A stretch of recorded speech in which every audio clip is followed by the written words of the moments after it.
Hey guys, tonight we begin with one of the strangest details in ancient history. So before you get comfortable, take a moment to like the video and subscribe, but only if you genuinely enjoy what I do here. And let me know in the comments where you're tuning in from and what time it is for you. I always find it fascinating how far these stories travel. Now dim the lights, maybe turn on a fan for that soft background hum, and let's ease into tonight's journey together. In 323 before Christ, in the city of Babylon, Alexander the Great died. And almost immediately, the most powerful empire in the world developed a problem. Not a small one, a very dead one. Because Alexander had spent years conquering vast territories, defeating the Persian Empire, marching to India, and generally collecting land like it was a hobby he took way too seriously. But he had not done one very important thing. He had not left a clear successor, which meant that within hours of his death, the room was filled with powerful men trying very hard to look calm, while mentally drawing battle plans against each other. His generals, later called the Diadochi, gathered around him and asked the obvious question: who gets the empire? Alexander, according to tradition, replied, "To the strongest," which is not a plan. That is the ancient equivalent of saying, "You guys figure it out," and then leaving the group chat permanently. But before they could start fighting, which they absolutely would, enthusiastically and with swords, there was a more immediate issue sitting right in front of them: Alexander's body. Because in the ancient world, a king's corpse was not just a corpse. It was a political asset, a symbol, a very expensive piece of influence that unfortunately could not be locked in a safe. Whoever controlled Alexander in death could claim a connection to him in life, and that connection could be turned into legitimacy, and legitimacy could be turned into armies. So now, instead of one problem, they had two. No clear ruler, and one extremely important body that everyone suddenly cared about way more than they probably expected. Burying him immediately would have solved the physical problem, but it would have created a political one, because once he was buried, he was fixed in one place, and whoever controlled that place would instantly gain a massive advantage, which meant nobody wanted to rush that decision. So the generals hesitated. They needed time to argue, time to scheme, time to pretend they weren't about to betray each other. And unfortunately, time is not something a dead body handles particularly well. This is where things become practical. They needed a way to keep Alexander intact, recognizable, presentable, preferably not alarming. Because transporting the most famous man in the world is already complicated. Transporting him while he is actively decomposing is even worse. So the question became very simple. How do you preserve the most important corpse in the world, long enough to decide what to do with it? And somewhere in that discussion, someone had an idea. A strange one, a slightly unsettling one, but also a very effective one. Honey. Because when your empire is falling apart, you start with preservation, literally. Now that the generals had accepted one uncomfortable reality, that they needed to keep Alexander, well, intact, a second problem became impossible to ignore. Where was he actually going? Because Alexander wasn't just going to be buried anywhere. There were expectations. Tradition said he should be buried in Macedon, the homeland he had left years earlier, the land of his ancestors, the place where kings of his dynasty were laid to rest. Very respectable, very appropriate, also extremely far away. Babylon to Macedon is not a short journey. It's not even a medium journey. It's thousands of kilometers across rivers, mountains, deserts, and regions that were currently trying to decide whether they were still part of the empire, which is not ideal travel conditions, even for someone alive. And Alexander, at this point, was contributing very little to the logistics. This meant one thing: the funeral procession was going to take months. Not days, not weeks, months. And during that time, the body had to survive the journey, because arriving with a well-preserved king sends a very different message than arriving with a situation. And remember, this wasn't just a funeral. It was a political event, a moving symbol of power. Every city the procession passed through would see it. Every soldier would hear about it.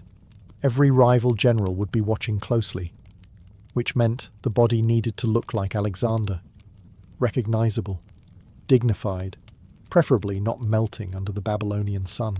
So now the generals were dealing with a very specific challenge. They needed to transport the most famous man in the world across an unstable empire in the middle of a power struggle, while keeping him visually acceptable the entire time. No pressure.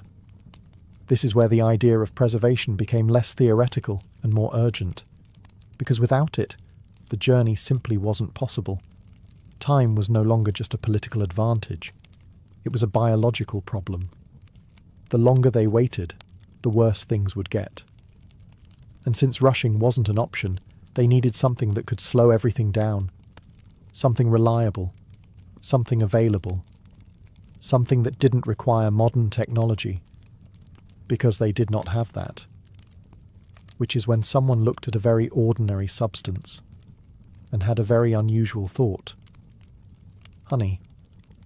Because if you can't shorten the journey, you extend the condition of the traveller, even if the traveller is no longer particularly involved in the decision. At first glance, preserving one of history's greatest conquerors in honey sounds like something someone suggested as a joke, and then nobody stopped them.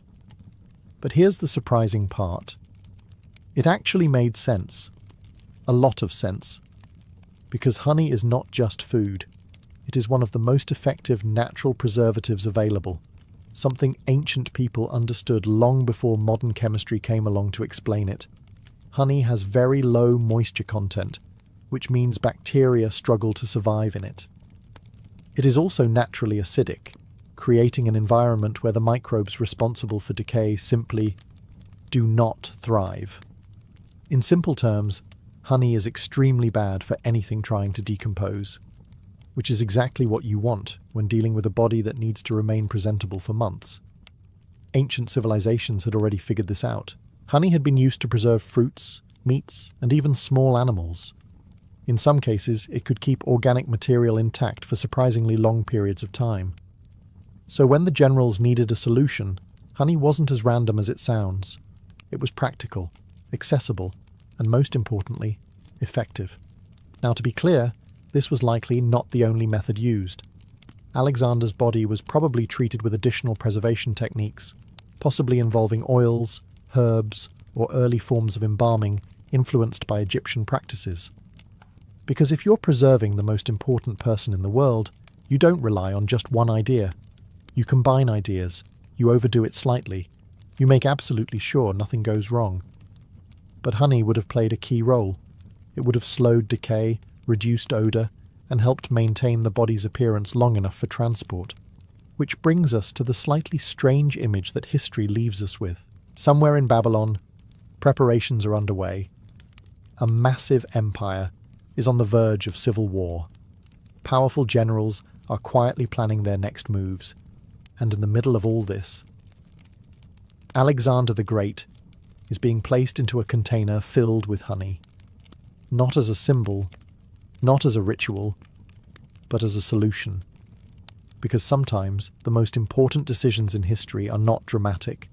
They are practical, and occasionally a little sticky. Now here's the slightly frustrating part. We do not have a detailed ancient manual titled How to Preserve the Greatest Conqueror in Honey Without Making It Awkward. History, unfortunately, skipped that document. What we do have are scattered references from ancient writers suggesting that Alexander's body was treated and preserved, likely using a combination of techniques, one of which involved honey. So we're left to reconstruct the process using logic, context, and a bit of educated guesswork, which is always fun. First, the body would have been cleaned. This wasn't just about respect, it was about slowing decay. Removing fluids, washing the body, and preparing it for preservation would have been essential. Next, oils and possibly herbs were applied. Ancient cultures used aromatic oils not just for ritual purposes, but because they helped reduce odour and slow the breakdown of tissue. Think of it as early-stage preservation, with a strong emphasis on please don't let this go wrong. Then comes the honey. The body was likely placed in a container, possibly a sarcophagus or sealed vessel, and submerged or surrounded with honey. Not gently drizzled, not artistically arranged, fully immersed. Which is a sentence nobody expected to hear about Alexander the Great. The goal was simple: seal the body in an environment where decay could not progress easily. And honey did exactly that. It reduced exposure to air, limited bacterial growth, and essentially created a protective barrier around the body. Was it perfect? No. Was it effective enough for a long journey? Yes. And that's all they needed. Because remember, this was not about preserving Alexander forever. It was about buying time. Time to transport him. Time to decide where he would be buried. Time for his generals to figure out who was about to start a war with whom. And in the middle of all this, there is something oddly human about the situation. The most powerful man in the world, reduced to a logistical problem that needed solving. No grand philosophy. No divine intervention. Just a group of men standing around asking, how do we keep this from becoming a disaster? And someone answering, honey. Which, to be fair, was probably the best answer available at the time, even if it sounds like the beginning of a very strange recipe. At this point, it would be easy to think the honey was purely practical. A clever, slightly sticky solution to a very real problem. And yes, that was the main reason. But in the ancient world, almost nothing stopped at practicality. Everything meant something, especially when it involved a figure like Alexander the Great. Because Alexander was not just a king, he was a legend in real time, a man who had been compared to gods while still alive, a ruler who visited the oracle at Siwa and came back with a reputation that leaned suspiciously close to divine. So when he died, preserving his body wasn't just about keeping it intact, it was about preserving the image. And honey, oddly enough, fit that image very well. In many ancient cultures, honey was associated with purity, longevity, and even immortality. It didn't rot, it didn't spoil, it lasted, which made it a perfect metaphor. Place Alexander in honey, and you are not just slowing decay. You are making a statement. You are saying, this man does not fade like others. Subtle, but powerful, because symbolism mattered in politics. A lot. The generals who were about to divide Alexander's empire were not just fighting over land. They were fighting over legacy, and legacy is easier to control when it looks intact. Imagine the difference. A preserved, almost lifelike body of Alexander arriving in a city, versus something far less presentable. One reinforces authority, the other raises uncomfortable questions. So the honey served two purposes at once. It kept the body from decaying too quickly, and it kept the story from falling apart. Because as long as Alexander looked like Alexander, the illusion held. The illusion that he still mattered, that his presence still carried weight, that his empire still had a centre, even if that centre was no longer breathing. And there's something slightly ironic about it. The man who conquered half the known world now needed to be preserved like something fragile, carefully handled, protected, maintained. Because for all his power in life, in death, he became something else entirely. A symbol. And symbols, unlike people, have to be managed very carefully, preferably in something that does not spoil, which, once again, brings us back to honey. History is strange like that. Sometimes the difference between chaos and control is a jar. Once Alexander's body had been preserved, the next step was simple in theory. Move him. In reality, it was anything but simple, because this wasn't just a body being transported.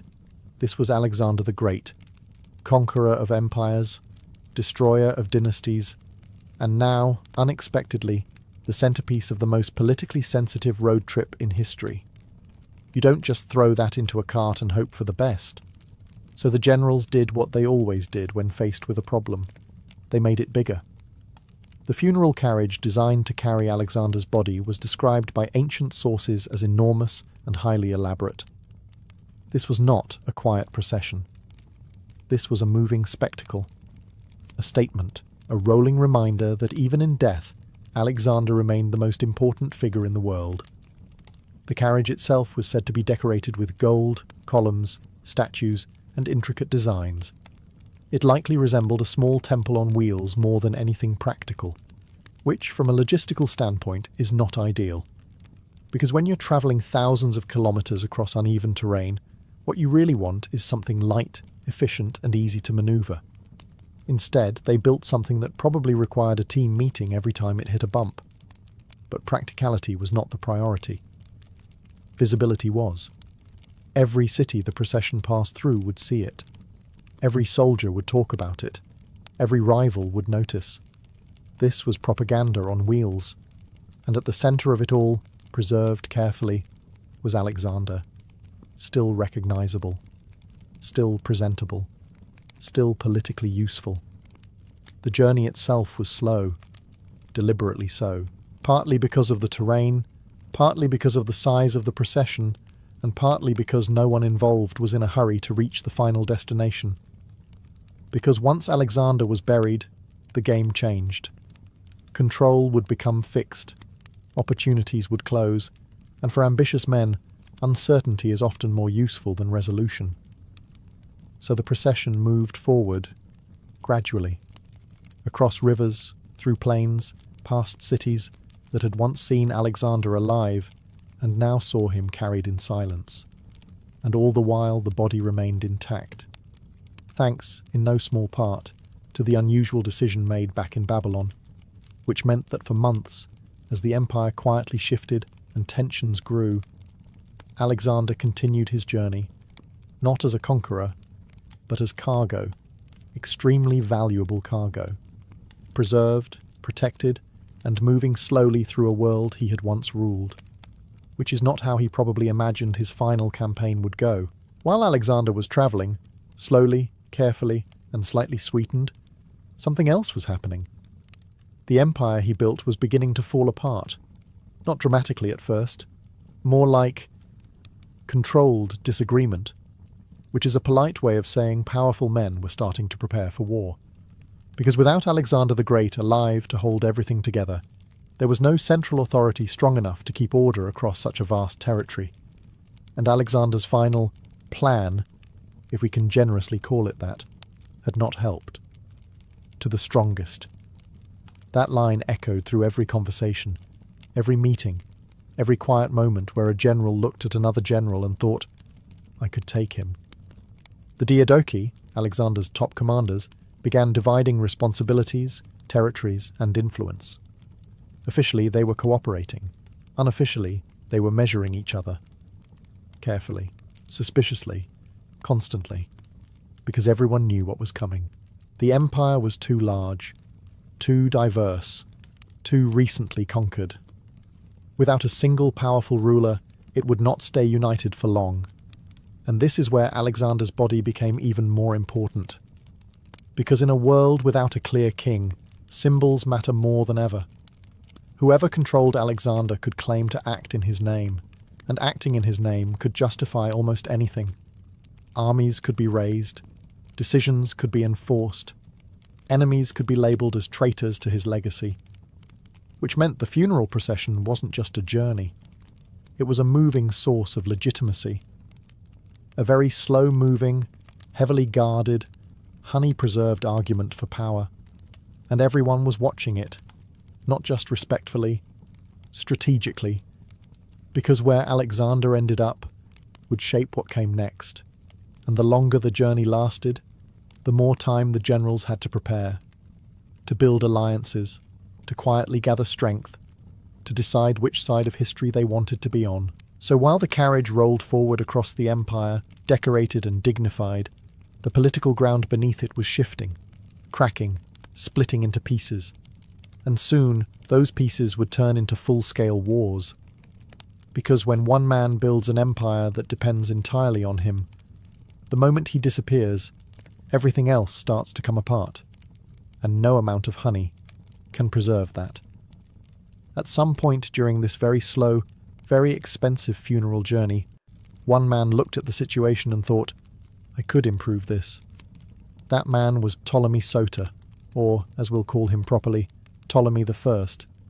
He had been one of Alexander's trusted generals, competent, ambitious, and most importantly, very aware of how power worked. And he understood something the others also knew, but hadn't acted on yet. Alexander's body was not just a body, it was legitimacy. And legitimacy, in a collapsing empire, is worth more than gold. Originally, the plan had been to send Alexander back to Macedon for burial. Very traditional, very respectful. Also, not particularly useful for someone trying to build their own power base in Egypt. Which is where Ptolemy I came in. Instead of letting the funeral procession continue its long journey north, he intercepted it. Because why follow the plan when you can simply redirect history? Somewhere along the route, Ptolemy took control of the procession and diverted Alexander's body to Egypt. No subtlety, no hesitation. Just a very clear message. This is mine now. And surprisingly, it worked. Because in that moment, no one was strong enough to stop him.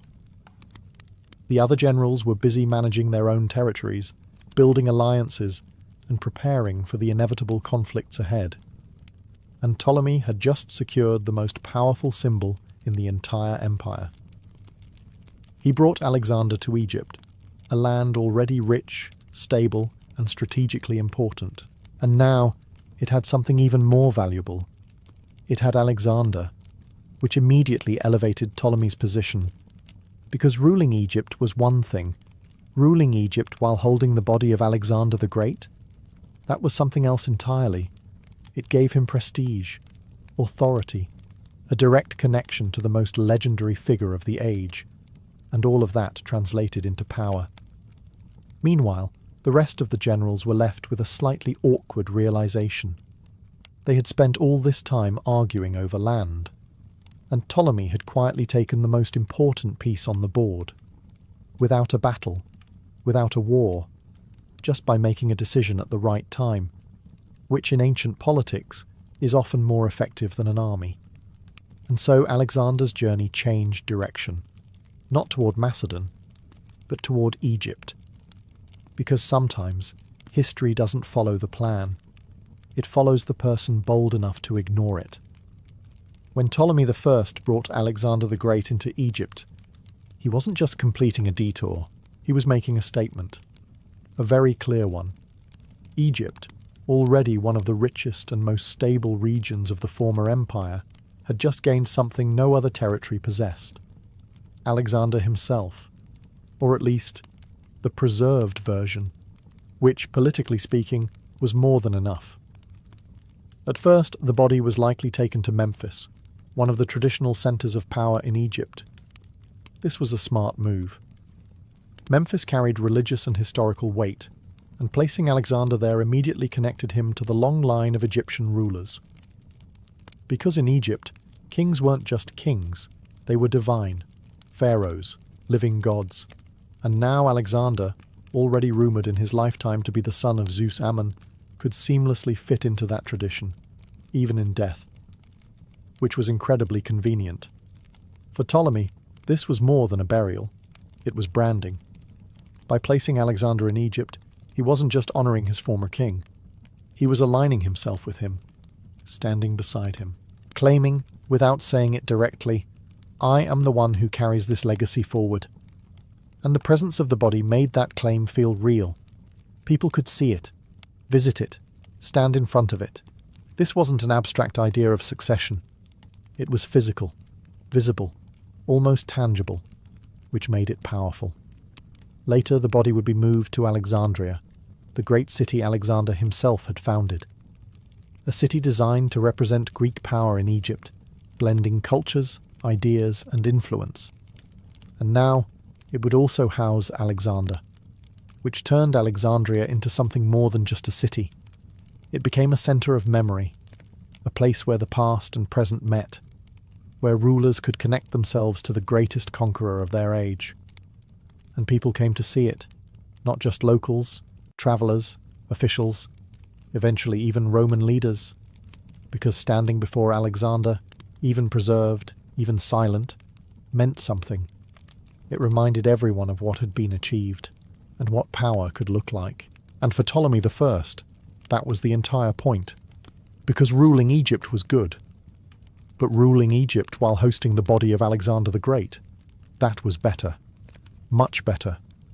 And all of it started with a simple decision. Take the body, keep the legend, and let the rest of the world catch up. Once Ptolemy Soter, Ptolemy I, had secured Alexander, the next step was obvious. You don't just keep the most famous man in the world in storage, you display him, carefully, strategically, with just enough grandeur to remind everyone exactly who they were looking at. Eventually, Alexander's body was moved to Alexandria, the city he had founded, which at this point was becoming one of the most important centres of culture, trade and power in the Mediterranean. And now it had something no other city could offer. It had Alexander. A tomb was constructed to house him, often referred to by later writers as the Soma, a resting place that was anything but ordinary.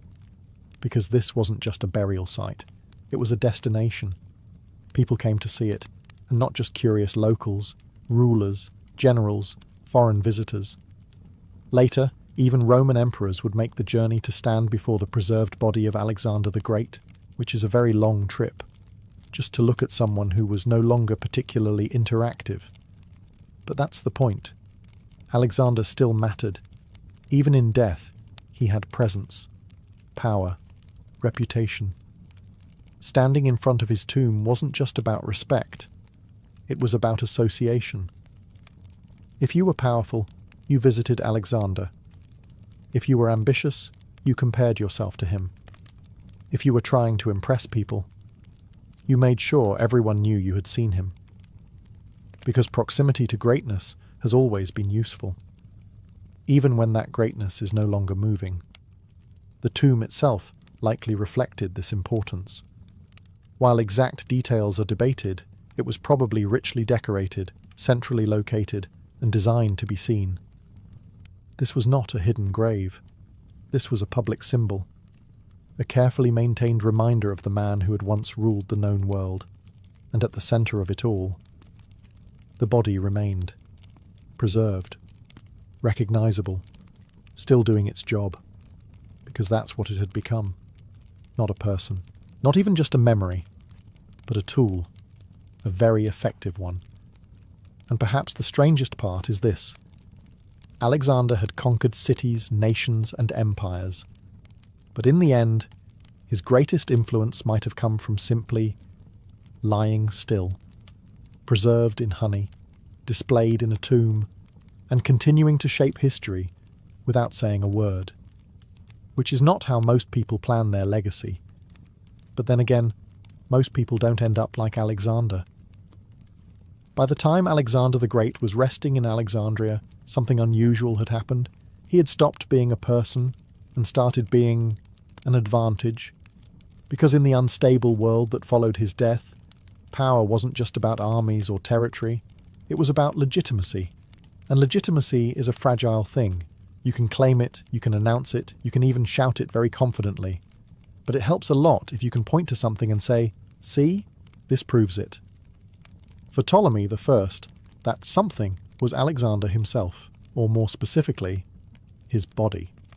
Because as long as Alexander remained in Egypt, Ptolemy I could position himself not just as a ruler, but as a successor, a guardian of Alexander's legacy, the man who had taken care of him, even in death, which in ancient politics was a very persuasive argument. It suggested loyalty, continuity, stability, all the things people tend to like in a ruler, especially after an empire has just collapsed into a series of very tense disagreements. And Ptolemy I used that advantage well. He didn't need to constantly explain why he deserved power.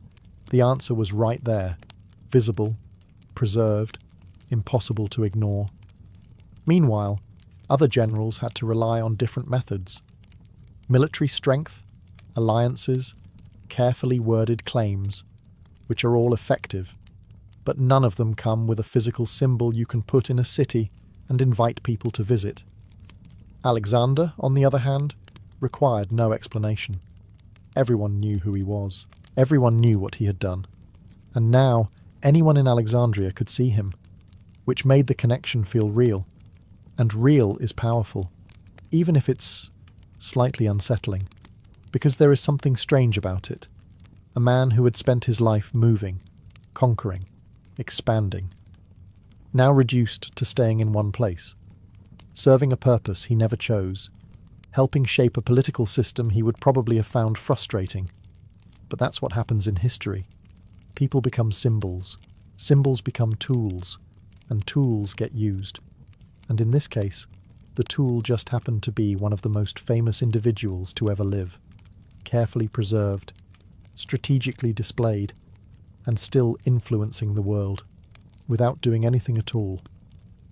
For a man who had spent his life constantly moving, Alexander the Great had a surprisingly active afterlife. Not in a mystical sense, more in a administrative inconvenience kind of way. Because even after being placed in Alexandria, his body didn't just settle quietly into history. It kept being moved, adjusted, handled, which is not usually what you expect from a final resting place. At some point, the tomb was modified, possibly relocated within the city, and later accounts suggest that the body itself may have been transferred into a more visible container, sometimes described as glass or crystal, because apparently being preserved in honey was only the beginning. Now the goal was visibility, clarity, presentation, which makes sense. If your entire political advantage is based on people seeing Alexander, then you want them to actually see Alexander, not guess, not assume, see. And they did.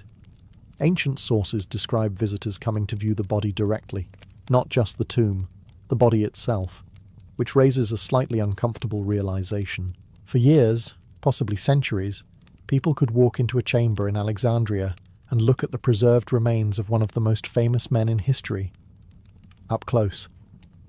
This wasn't distant reverence. This was visual confirmation, and that made it powerful, because it removed doubt. Alexander wasn't just a story. He was there, still present, still recognizable, still part of the world, and rulers took advantage of this. Later figures, including powerful leaders from outside Egypt, made visits to the tomb, not just out of curiosity, but out of ambition. Standing before Alexander was a statement, a way of saying, I stand where he stood. I follow in his path. I belong in this story. Even if realistically they were just standing in a room, looking at a very old, very well-preserved body. But perception matters, and perception in this case was carefully managed, maintained, adjusted over time. Because the longer Alexander remained visible, the longer his influence could be used, even as the world around him changed, even as new empires rose, even as his own empire had long since fractured into pieces. And there's something oddly fitting about it. A man who refused to stay still in life, still refusing, in a way, to stay still in death. Moved, displayed, reused, reinterpreted. Because when you become a legend, even your resting place becomes negotiable. At this point, there is a very reasonable question sitting quietly in the background. Did the honey actually work? Or was this just a very confident ancient experiment that somehow didn't go completely wrong? The answer is surprisingly reassuring. Yes, it likely worked. Not perfectly, not forever, but well enough for what they needed. Because the goal was never to preserve Alexander the Great for eternity. This wasn't about creating an immortal body. This was about buying time, and honey was very good at that. As we mentioned earlier, honey has natural antibacterial properties. It has low water content, which makes it difficult for microorganisms to survive.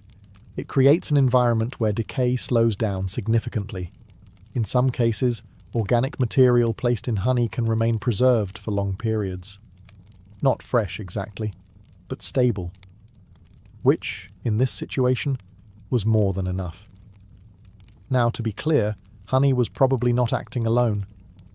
Alexander's body was likely treated with additional preservation techniques, possibly oils, resins, and methods influenced by Egyptian embalming practices once he reached that region. Because by the time he arrived in Egypt, the standards for preserving important bodies were quite high. The Egyptians had been doing this for centuries, very successfully. So what we're really looking at is a combination of methods: honey for transport, additional treatments for longer-term preservation, a layered approach, which sounds much more sophisticated than just pour honey on it and hope for the best, even if that's how it sounds at first. And based on historical accounts, it worked well enough that Alexander's body remained visible and recognizable for a long time. Visitors could see him. Rulers could identify him.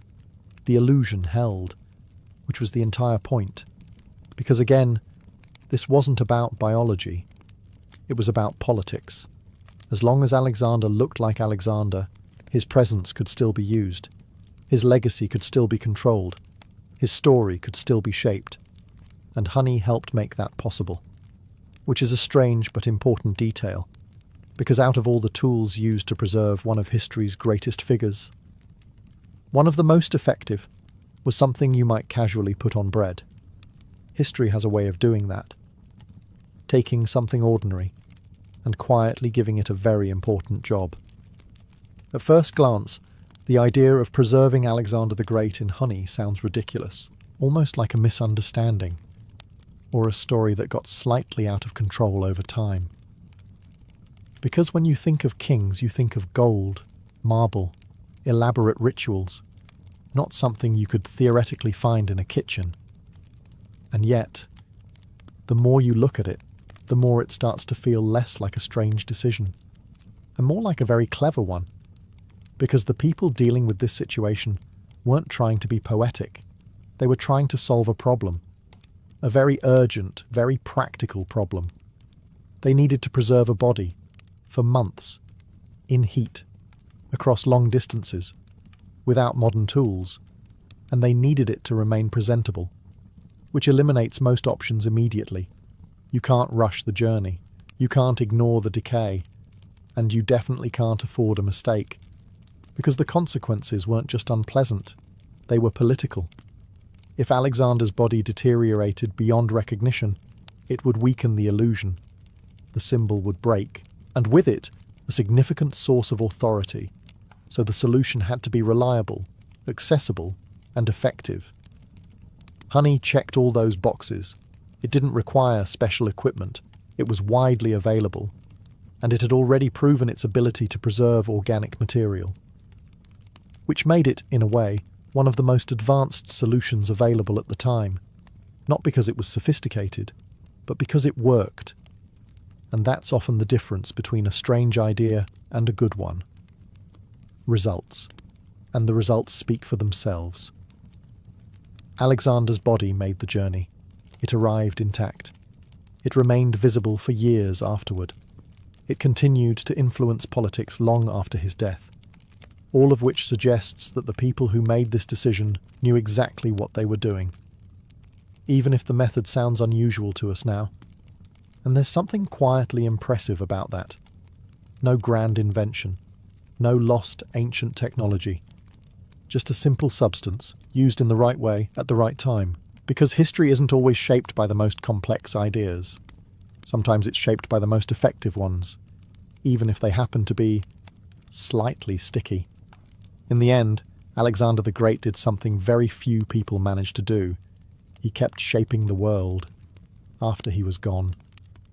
Not through words, not through decisions, but through presence, a preserved presence.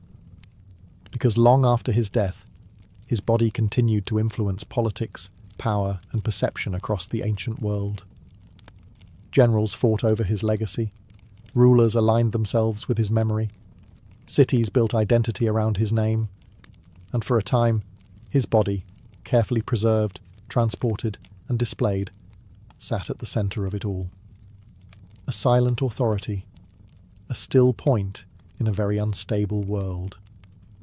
And yet, like many things in history, that presence did not last forever. Over time, the exact location of Alexander's tomb was lost. Somewhere in Alexandria, one of the most famous cities of the ancient world, the final resting place of one of the most famous men simply disappeared. No clear records, no confirmed rediscovery, just theories, which is strangely fitting. A man who moved constantly in life, eventually becoming impossible to find in death. And there's a certain irony in that. After all the effort to preserve him, all the planning, all the careful decisions, including the slightly unexpected use of honey, his body, which once held so much political weight, faded from the world. Not dramatically, not suddenly, just gradually, quietly, until it became another mystery. And maybe that's the final lesson here. Power fades. Empires fracture. Even the most carefully preserved legacies eventually slip out of reach. But for a moment, a long, influential moment, Alexander remained. Visible, relevant, important. All because a group of people looked at a difficult problem and found a solution that worked. Not perfectly, not forever, but long enough to change history. Which, in the end, is often all it takes. And if that solution happened to involve honey, well, history has definitely done stranger things.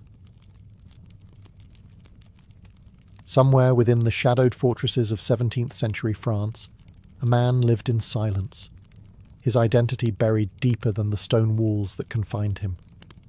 Guards brought him food, spoke to him cautiously, even showed him a strange level of respect. Yet none of them were allowed to look directly at his face, because wherever he went, he wore a mask. Not a theatrical mask, not something chosen, something enforced.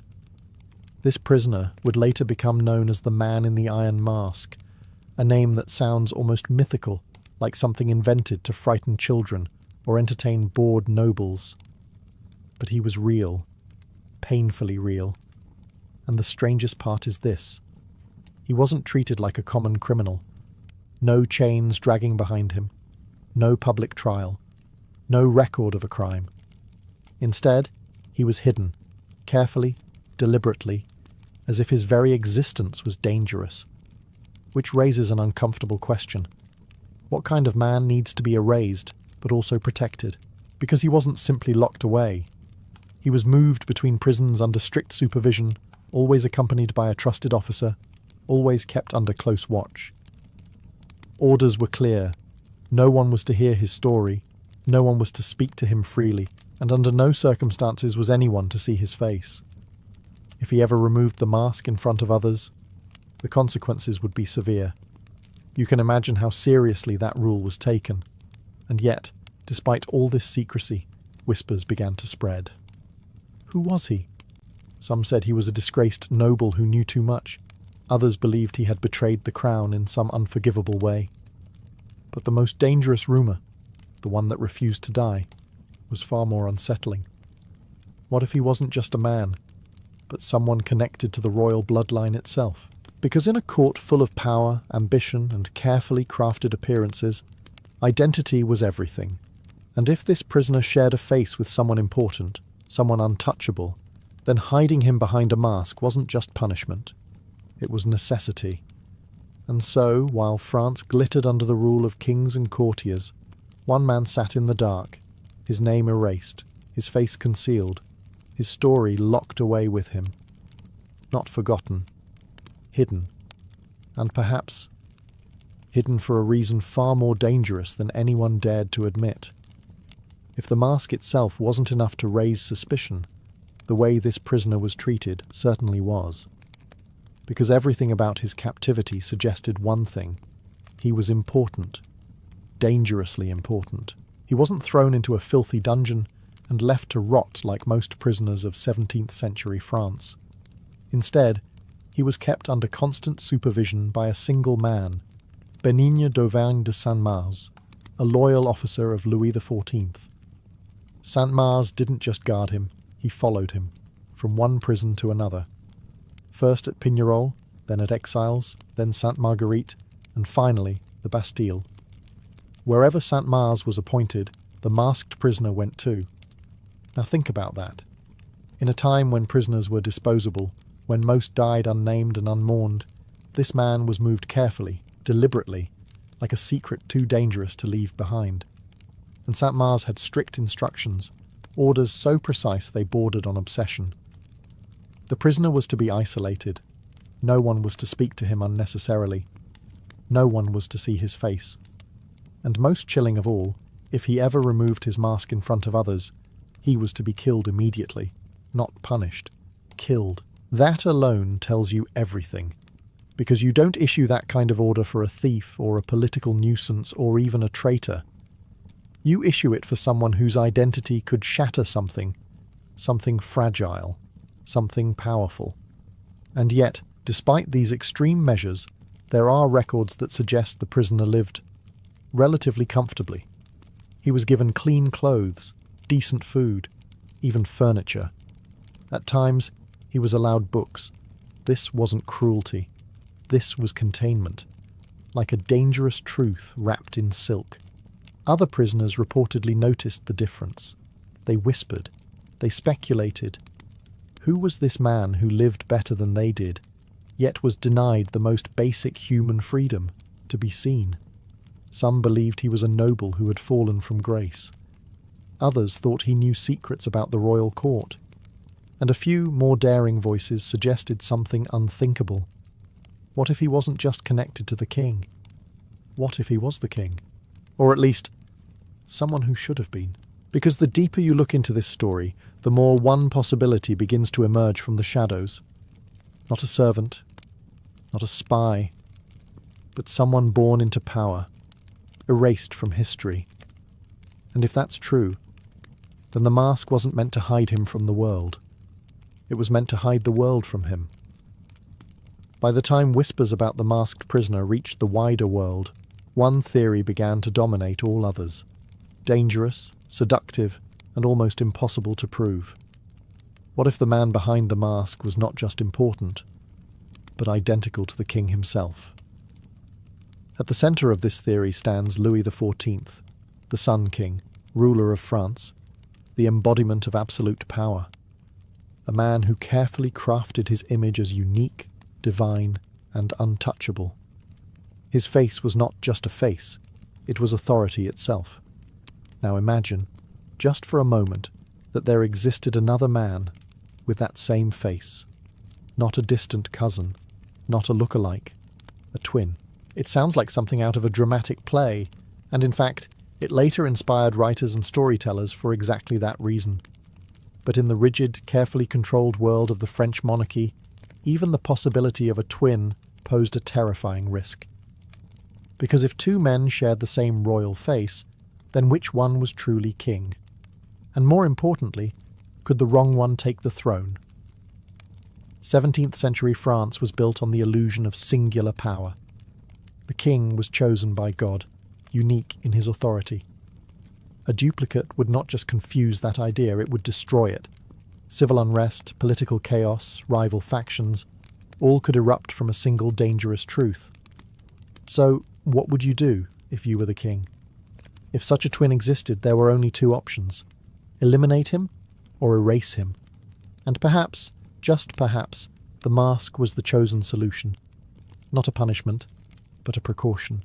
Because killing a royal, even a hidden one, could create its own problems. But hiding him, silencing him, keeping him alive yet invisible, that was far cleaner, far safer, and it would explain everything: the secrecy, the careful treatment, the constant transfers under trusted supervision. This wasn't about locking away a criminal. This was about containing a possibility. A rival who could never be allowed to exist in the eyes of the world. Of course, there is no official record confirming this theory. No document openly admits that Louis XIV had a twin hidden away in silence. But then again, would such a document ever be allowed to survive?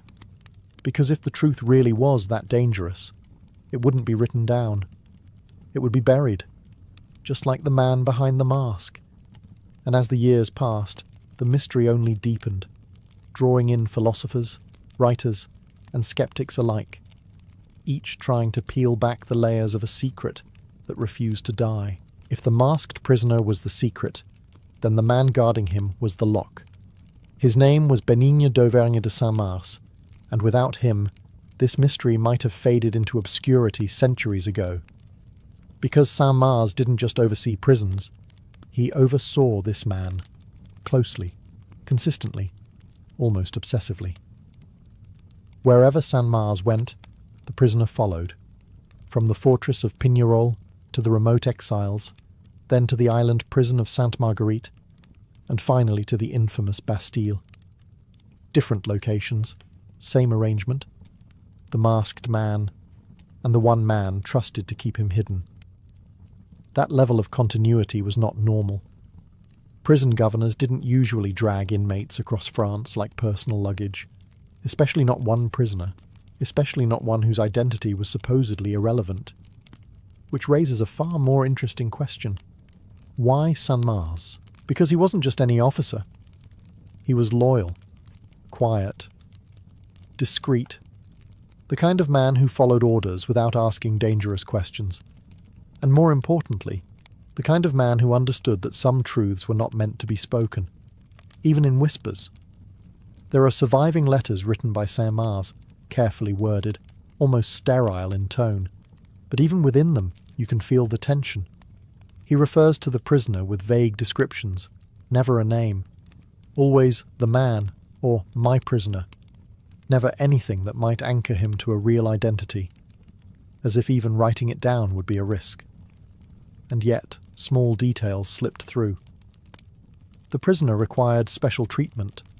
His meals had to be delivered privately. Furniture was inspected.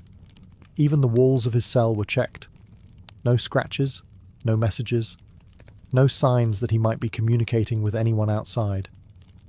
It wasn't just imprisonment. It was containment of information. Because here's the unsettling part. Saint-Mars wasn't just guarding a man. He was guarding a secret so fragile that even a single loose word could unravel it. And for decades he succeeded. No escapes, no confirmed identity, just silence. But silence, as it turns out, has a way of attracting attention. The more carefully something is hidden, the more people begin to wonder why. And over time, rumours grew louder, not quieter, because if one man had dedicated his entire career to watching over a single prisoner, then that prisoner had to be more than just dangerous. He had to be inconvenient to the truth.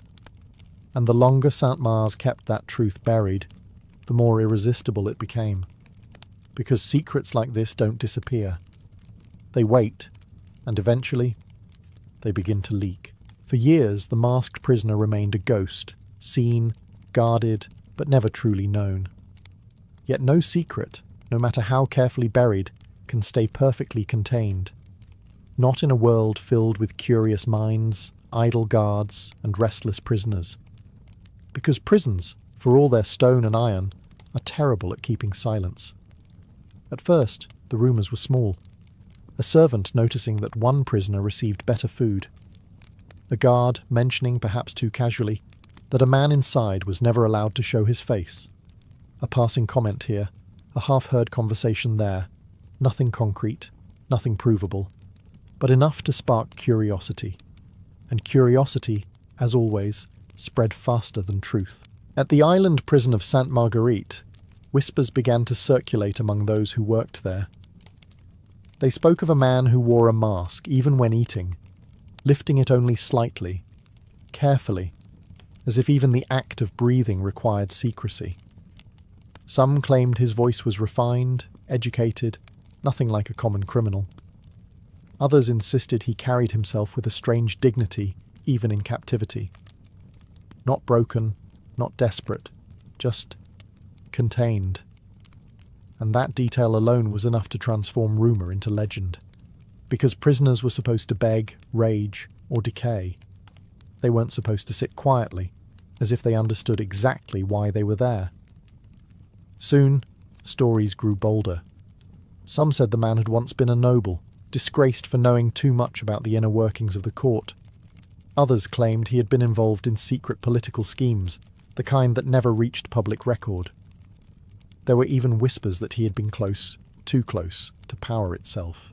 But the most persistent rumours always circled back to the same dangerous idea, that he was not just connected to royalty, but part of it. And once that idea took hold, it refused to disappear. Because the French court of the 17th century was a place of masks itself, not of iron, but of smiles, titles, and carefully constructed appearances. Beneath the surface, alliances shifted, betrayals brewed, and secrets were currency. In such a world, hiding a man behind a literal mask didn't seem so impossible anymore. In fact, it felt almost fitting. And while the prisoner remained locked away, the story of his existence began to escape, slipping through cracks in discipline carried by gossip, shaped by imagination. Each retelling made it larger, stranger, more irresistible, because people weren't just asking who he was anymore. They were asking why someone would go to such extreme lengths to ensure that no one would ever find out. And once that question takes hold, it becomes impossible to ignore. Because sometimes, the mystery isn't the man behind the mask. It's the fear of what happens if the mask ever comes off. After years of quiet transfers and careful concealment, the masked prisoner reached his final destination, the place that would seal his legend forever. The Bastille. Not just a prison, but a symbol. A fortress looming over Paris, where those who threatened the state, politically, personally, or inconveniently, were sent to disappear. And in 1698, when Bening d'Auvergne de Saint-Mars was appointed governor of the Bastille, he brought his most guarded secret with him. The masked man arrived shortly after, and even here, among some of the most closely watched prisoners in France, he stood apart. He was placed in a special cell, not the worst, not the best, but controlled. Everything about his presence was handled with precision. Orders were repeated, reinforced, and obeyed without question. The mask stayed on.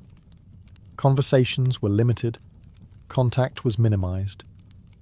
Even in a prison designed for secrecy, this man required an extra layer of silence, and that alone tells you something.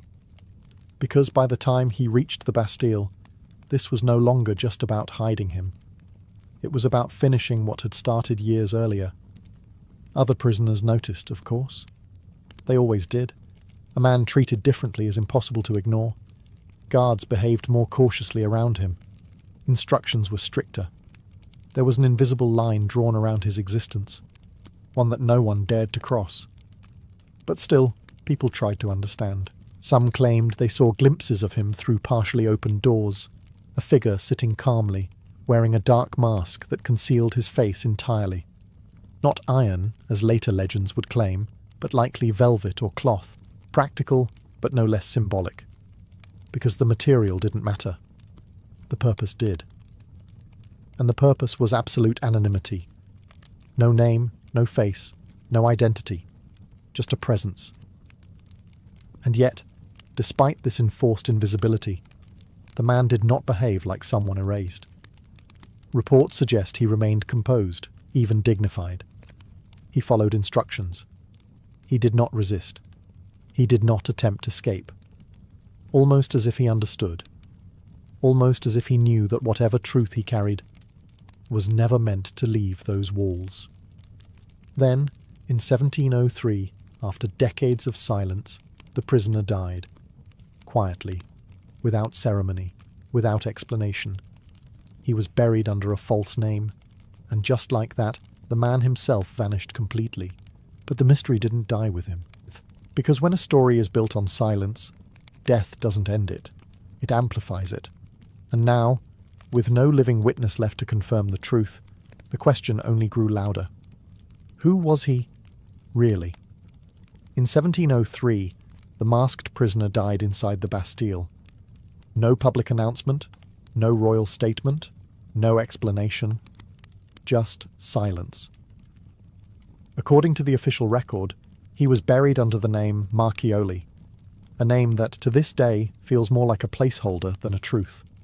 A convenient label to close a file, to tidy away a life that had been deliberately obscured for decades. But here's the problem. Even in death, the secrecy didn't stop. The burial was handled with the same careful control that had defined his imprisonment. Personal belongings were reportedly destroyed. His cell was cleaned thoroughly, scraped, washed, stripped of anything that might preserve a trace of who he had been. As if the goal wasn't just to end his life, but to erase it completely, which, of course, had the opposite effect.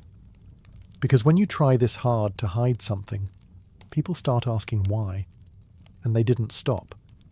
The moment word spread that a mysterious masked prisoner had died in the Bastille, curiosity exploded. Writers, thinkers, and observers began to piece together fragments, records, rumours, inconsistencies. And among those drawn into the mystery was Voltaire, one of the sharpest minds of his time. Voltaire didn't just repeat the story, he gave it shape. He wrote about a prisoner forced to wear a mask, treated with unusual respect, hidden from the world for reasons that were never explained. And by doing so, he transformed a guarded secret into a public enigma.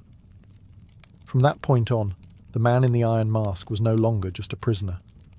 He became a question, and questions are far more powerful than facts, because facts can be closed, archived, forgotten.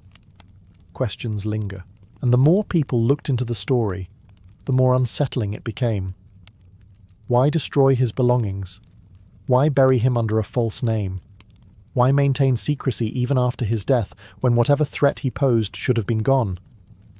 Unless, of course, the threat wasn't the man himself, but what he represented.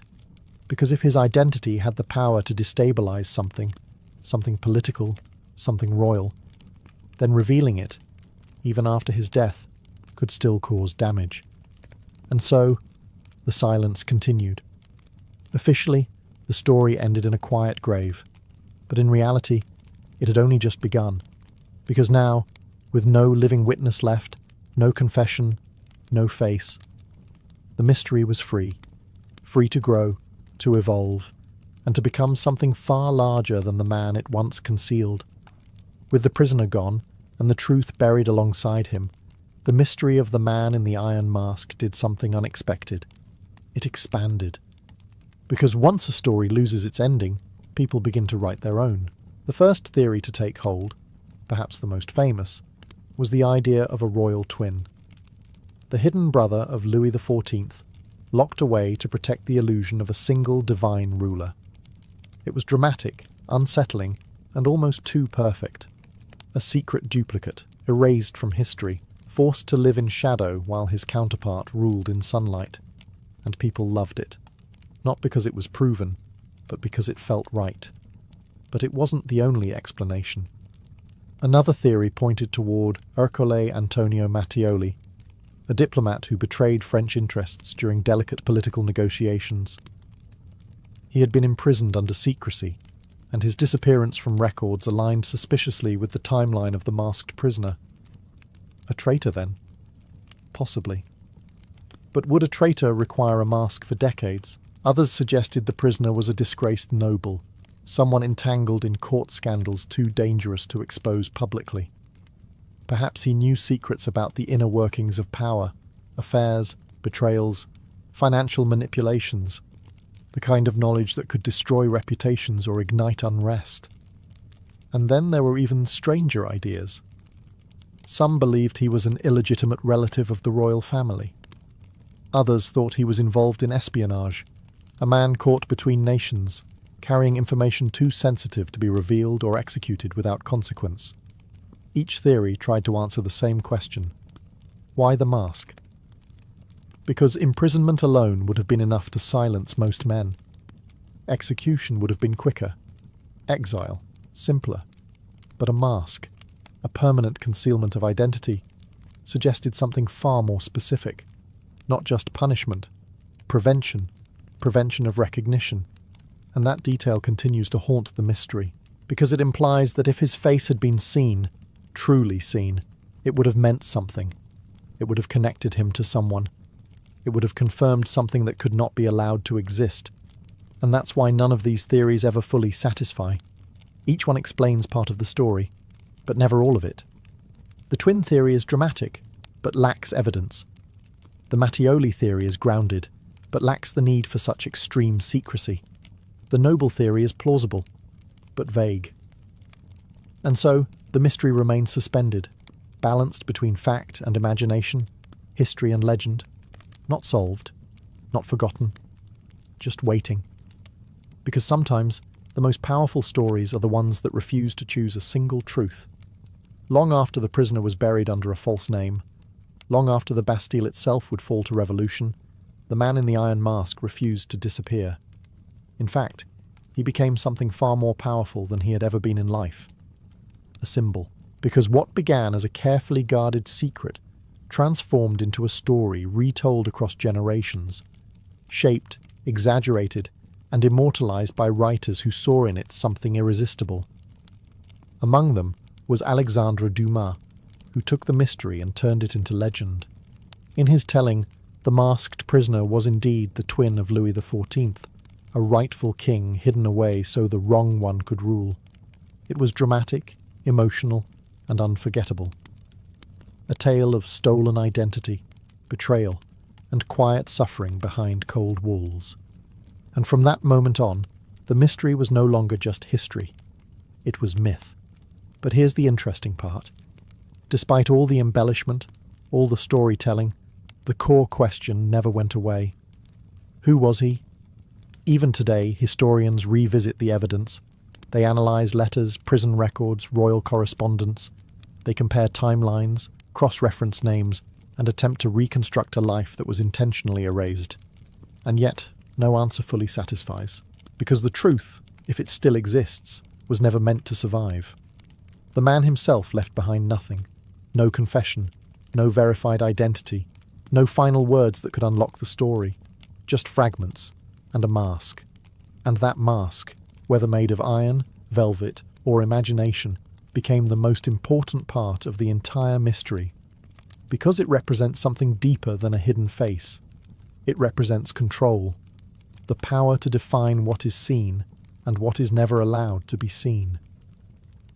In the court of 17th century France, appearances were everything. Power depended on perception. And if a single face had the potential to disrupt that fragile balance, then hiding it wasn't just an option. It was a necessity. So the man was concealed, his name erased, his story buried. And yet somehow he endured. Not as a person, but as a question. A question that has outlived kings, prisons, and even the system that created it. Because in the end, the man in the iron mask is not just a mystery about identity. It is a reminder that sometimes the most dangerous thing a person can possess is not power, but a face that should never be seen. Long before coffee became a rushed morning habit, it belonged to the night. In the medieval Middle East, coffee was not something you grabbed on the way to work. It was something you entered into, a slow ritual, a shared moment, a quiet transformation of the senses. And its story begins far from the bustling cities it would later define, in the highlands of Ethiopia, where the first coffee berries were discovered. But discovery is one thing, meaning is another. And it was in Yemen that coffee found its true identity. Because here, in the mountain monasteries and desert lodges of Sufi mystics, coffee became something almost sacred. These were men devoted to long nights of prayer, meditation, and spiritual chanting, hours that demanded focus, endurance, and presence. Sleep was an obstacle, fatigue an enemy. Coffee changed that. The dark, bitter drink allowed them to remain awake, alert, and deeply immersed in their rituals. It sharpened the mind, steadied the body, and, in a way, opened a door between the physical and the spiritual. Some even believed it helped bring them closer to the divine, not by altering reality, but by intensifying awareness. And so, coffee became part of devotion. Prepared carefully, consumed slowly, respected.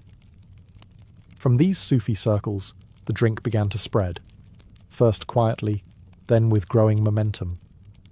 It moved from secluded religious spaces into the wider communities of Yemeni cities. Traders, scholars, and travellers encountered it, tasted it, and carried its memory with them.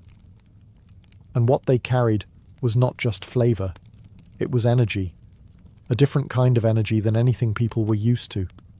No intoxication, no loss of control, just clarity, alertness, and a subtle sense of warmth that lingered long after the cup was empty. That alone made it revolutionary, because in a world where wine often blurred the mind, coffee sharpened it. And that difference would change everything. Soon, coffee was no longer confined to spiritual practice. It began appearing in homes, gatherings, and eventually, in spaces designed entirely around it. Places where people would sit, talk, think, argue, and create. Places that did not yet exist, but were about to. Because once a drink begins to reshape how people experience time, especially the night, it stops being just a drink. It becomes a culture. And medieval Arab society was about to build an entire world around it. As coffee spread beyond the quiet circles of Sufi devotion, it began to reshape something even more powerful than ritual. It began to reshape society, because once people discovered that this dark drink could keep the mind sharp and the body awake, they didn't want to experience it alone. Coffee demanded conversation. It invited presence. And slowly, almost naturally, new spaces began to emerge.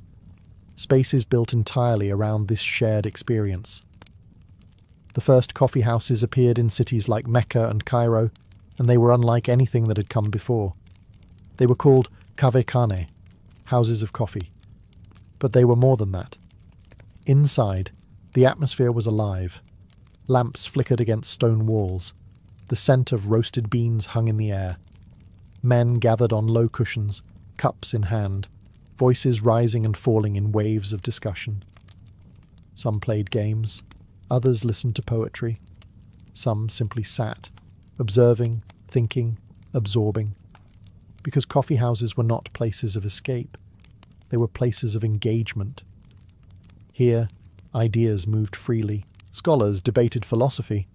Merchants discussed trade routes and distant lands. Storytellers recited tales that blurred the line between history and imagination. News travelled faster here than anywhere else. Whispers of politics, rumours of power shifts, fragments of a world constantly in motion.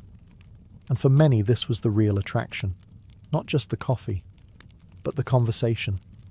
Because for the first time, there existed a space where people could gather not for religion, not for business alone, not for formal ceremony, but simply to think together. And that was revolutionary. These coffee houses became known as schools of the wise, not because they were formal institutions, but because knowledge lived there. It moved between people, shaped by voices, sharpened by disagreement. And naturally, not everyone was comfortable with that. Because when people gather, think, and speak freely, power begins to feel uneasy. Authorities started to notice. Religious leaders questioned the drink. Political figures watched the gatherings with suspicion. What was being said inside these coffee houses? What ideas were forming? What alliances were quietly taking shape over cups of dark, steaming liquid? Because a space that encourages thought is also a space that can challenge control. And yet, despite the growing tension, coffee houses continued to spread. From city to city, from street to street, becoming louder, richer, more influential with every passing year. Because once people taste a place where their minds can truly wake up, they don't go back to silence. As coffee houses spread across the medieval Arab world, they began to take on a rhythm of their own. Not loud, not chaotic, but alive in a quieter, more deliberate way. Because once the sun set and the streets cooled, these spaces transformed into something almost magical. The flicker of oil lamps, the soft murmur of voices, the slow passing of cups. Everything seemed to move in harmony. And at the centre of it all was not just coffee, but expression. In cities like Baghdad and Damascus, coffee houses became gathering places for poets, thinkers, and listeners.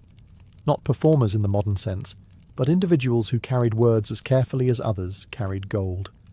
A man would stand, he would clear his throat, and then, slowly, he would begin.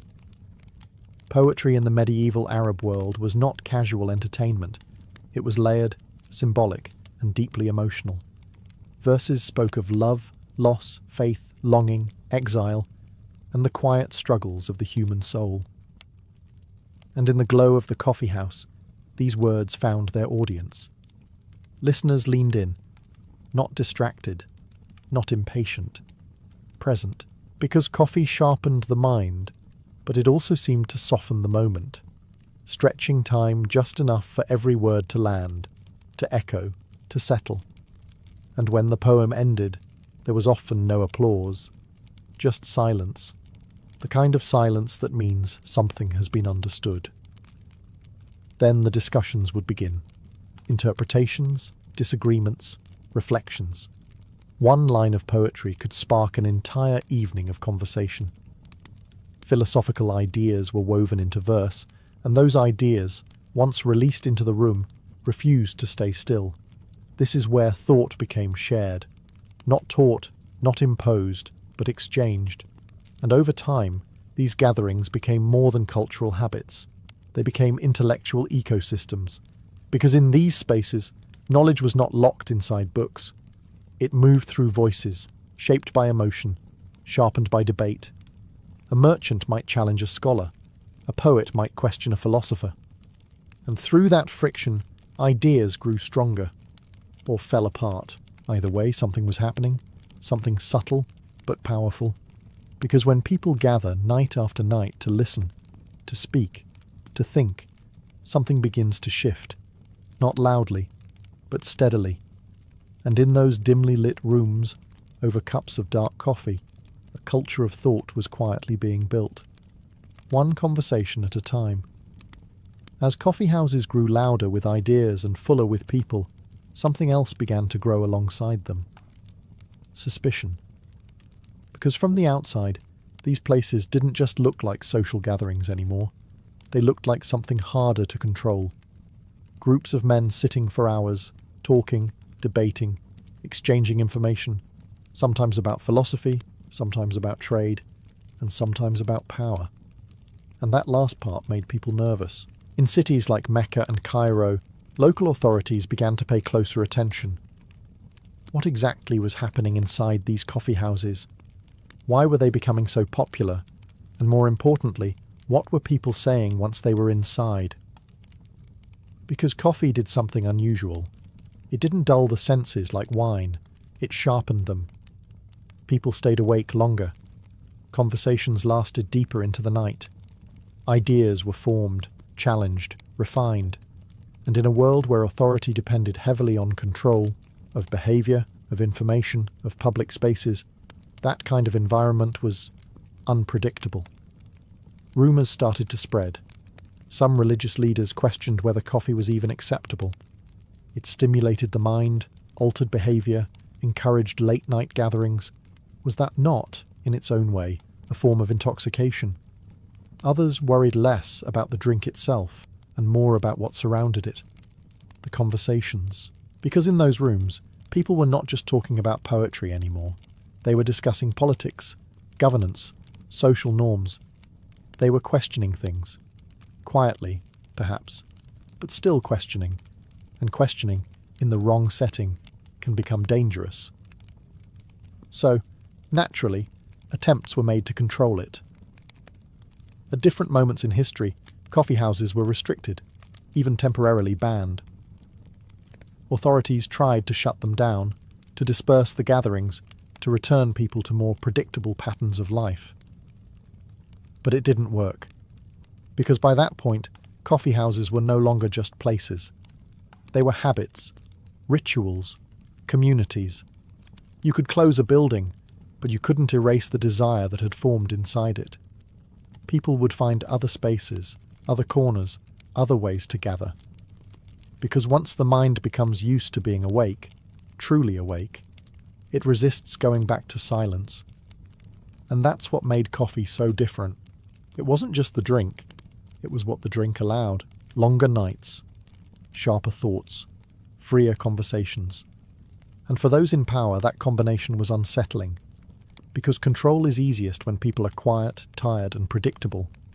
Coffee made them none of those things, and once that change began, there was no simple way to undo it. As coffee became woven into daily life, it was not treated casually. It was handled with care. Because in the medieval Arab world, preparing coffee was not just about making a drink. It was about honouring a ritual. Every step, from the roasting of the beans to the final pour, carried intention. And in many homes and coffee houses, the process itself was just as important as the result. It often began with the roasting. Green coffee beans were placed over an open flame in shallow pans, stirred slowly until they darkened and released their rich, unmistakable aroma. The scent alone could fill an entire room, signalling that something was about to begin. Then came the grinding, done by hand, using simple tools, producing a fine powder that held all the intensity of the beans within it. Nothing rushed, nothing careless. The coffee was then brewed in vessels like the dalla, a distinctive pot with a curved spout, designed not just for function, but for elegance. Water was heated, the ground coffee added, sometimes accompanied by spices like cardamom, which gave the drink a subtle warmth and complexity. And then it was poured. But even this was done with precision. Coffee was served in small cups, often without handles, filled only part way. Never to the brim, always with control. The host would pour for the guest, not the other way around, and the order mattered. Elders, honoured guests, respected figures were served first. Because coffee was not just about taste. It was about respect and hospitality. Refusing a cup could be seen as impolite. Accepting it meant entering into a shared moment, a quiet agreement of presence. Sometimes the guest would lightly shake the cup when finished, a subtle signal that no more was needed. Words were not always necessary. The ritual spoke for itself. In many ways, these traditions turned coffee into something almost ceremonial. Not rigid, not overly formal, but structured enough to carry meaning. A simple drink became a language of gestures, roles, and unspoken understanding. And this mattered, because in a world where social bonds were essential, where trust was built face to face, rituals like these created stability. They gave people a way to connect without needing explanation. You entered a space. You were offered coffee. You accepted. And just like that, you were part of something. Not just a conversation, but a tradition that had been repeated countless times before you, and would continue long after. Because coffee, in this world, was never just consumed. It was experienced, shared, and remembered. As coffee rituals deepened within homes and coffee houses, something else began to expand alongside them. Movement. Because coffee was no longer just a local tradition. It had become a commodity, valuable, desired, and increasingly in demand. And like all valuable things in the medieval world, it began to travel. From the highlands of Ethiopia to the ports of Yemen, coffee moved along ancient trade routes that had long carried spices, textiles, and precious goods. But unlike many other commodities, coffee carried something intangible with it. A habit, a culture. Merchants played a crucial role in this spread. They transported sacks of beans across deserts, loaded them onto ships, and introduced them to new cities, new markets, new people. Ports like Mocha became central hubs, where coffee was not only traded, but controlled. Because Yemen understood something early on. Coffee was powerful, and they wanted to keep that power. There are accounts suggesting that Yemeni traders took precautions to prevent fertile coffee seeds from leaving the region. Beans were often treated, dried or partially roasted, so they could not be planted elsewhere. The goal was simple: maintain a monopoly, keep the source limited, the demand high. And for a time, it worked. Coffee flowed outward, but its origin remained tightly held. Meanwhile, the demand kept growing. Cities across the Islamic world embraced it. Travellers carried stories of this dark drink that kept the mind sharp and the conversation alive. And wherever it went, coffee houses followed. Not identical copies, but echoes. Spaces inspired by the same idea of gathering, thinking, and sharing. Trade routes became more than lines of commerce. They became channels of culture. Because when a merchant arrived in a new city with coffee, he wasn't just bringing beans. He was bringing a way of life, an invitation to sit, to drink, to talk. And that invitation was rarely refused. But with growth came tension. As coffee spread, so did interest from outside the Arab world. Foreign traders began to take notice. They saw not just a drink, but an opportunity, and the question slowly began to form.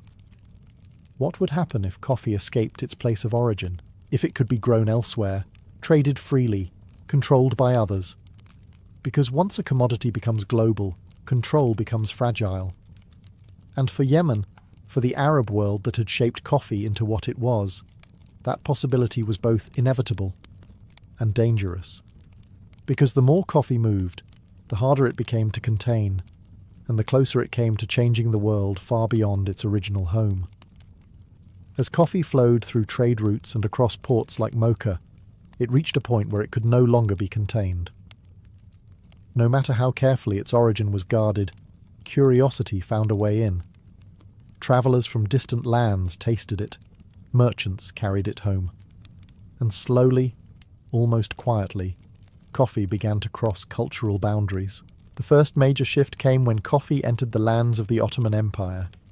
Here it was embraced with the same intensity that had defined its rise in the Arab world. Coffee houses appeared in cities like Istanbul, echoing the same atmosphere.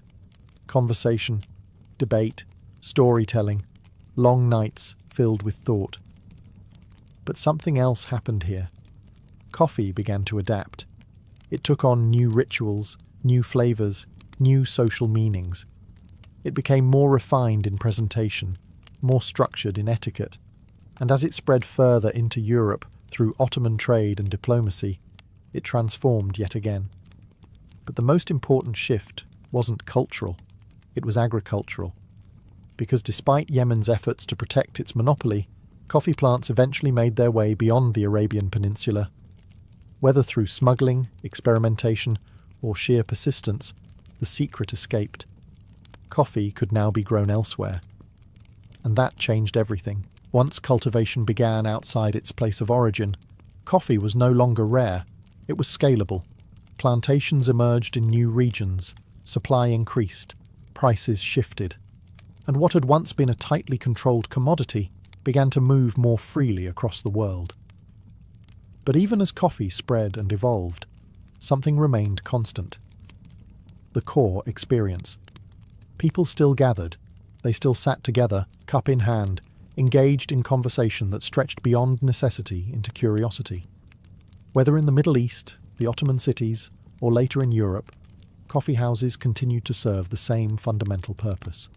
They created space. Space to think. Space to speak. Space to question. And that continuity is what makes coffee's journey so remarkable. Because while the drink itself travelled thousands of miles, changing hands, languages, and traditions, the essence of what it created remained untouched. Connection. And perhaps that is why coffee endured, not just because of its taste, but because of what it made possible. A shared moment, a sharpened mind, a world that felt just a little more awake. And by the time coffee had fully escaped its origins, it was no longer just part of one culture. It belonged to everyone. As coffee spread across cities and cultures, its role began to shift once again. It was no longer just a ritual, no longer just a social habit. It became something quieter and more dangerous. Because wherever people gathered to drink coffee, they also gathered to think. And wherever people think together, something begins to form, opinions, alliances, questions that don't always stay harmless. In the medieval Arab world, coffee houses had already become places where ideas flowed freely. But over time, those ideas grew sharper. Conversations moved beyond poetry and philosophy into territory that made authorities uneasy. Politics, power, control, In cities like Cairo and Damascus, coffee houses became informal centres of influence. Not officially recognised, not structured, but deeply impactful. News spread faster there than in official channels. Opinions formed in real time. And sometimes decisions, quiet, unspoken decisions, began to take shape.